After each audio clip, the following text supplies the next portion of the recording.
Si piensas que antxume eta maitea amaian zezarera hartzera barea ez ireki inori etxeko atea otsoa baldin bada nolako kaltea.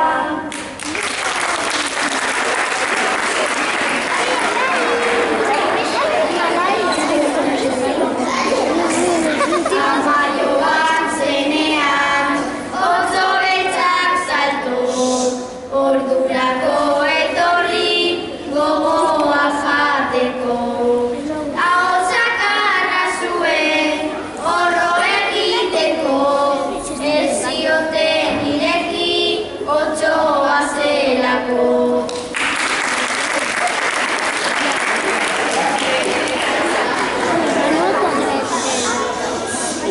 Gero otsoa joan zen antxumengana, arratsa jatea zen bera zuen plana.